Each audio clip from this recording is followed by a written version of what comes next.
Today I'm going to talk about the African retail landscape in 2024 and the LRS's research.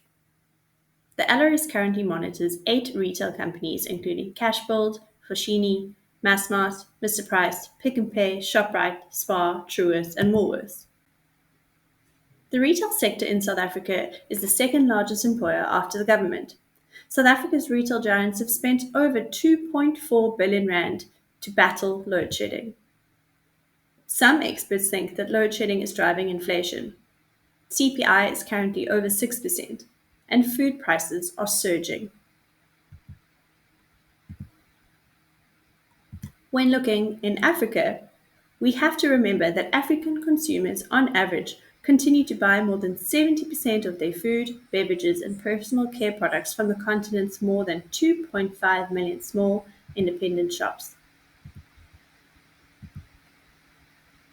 The retail sector is stuck in a low growth environment because people are spending less or spending down.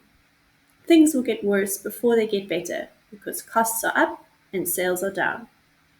The latest available data from Statistics South Africa shows that retail trade sales decreased by 1.6% year on year, marking the fifth consecutive contraction.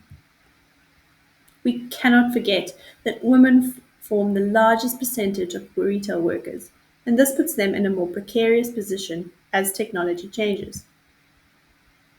What changes do we see in Africa?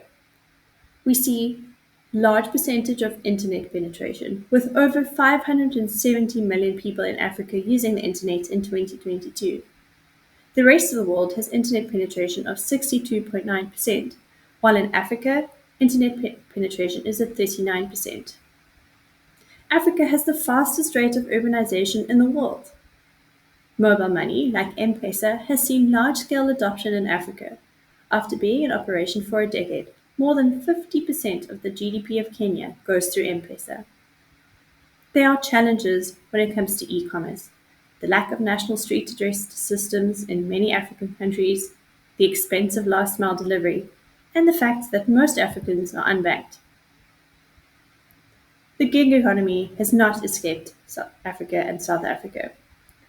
Domestic workers have been working on a gig basis for decades, but the introduction of tech has meant the widespread, flexible, and on-demand work opportunities, and this is something that retail companies are using as well. There are challenges. Data is very expensive, infrastructure, and the cost of labor. Shoprite is leading the way when it comes to big changes in the retail sector. Shoprite recently opened 10 clothing stores where they have automated checkout. They have 60/60 delivery drivers, and they have some of the most highly technologically advanced distribution centers. The biggest change we see for workers is the change in flexibility. Instead of relying on automation, which is often expensive and reliant on infrastructure, employees are looking for more flexible workforces. Unions are constantly faced with employers whose main objective is to terminate all permanent contracts that provide employees with any form of social security. Retail work in Africa is starting to take on a more flexible form in which workers are not protected and jobs are not secured. Flexible and gig workers are often not protected and don't have any of the benefits that permanent employment has, like sick leave, medical aid, life insurance, and retirement plans. We need an action plan to protect workers. If retail looks different, a retail worker looks different. We need an expanded definition of what a retail worker is.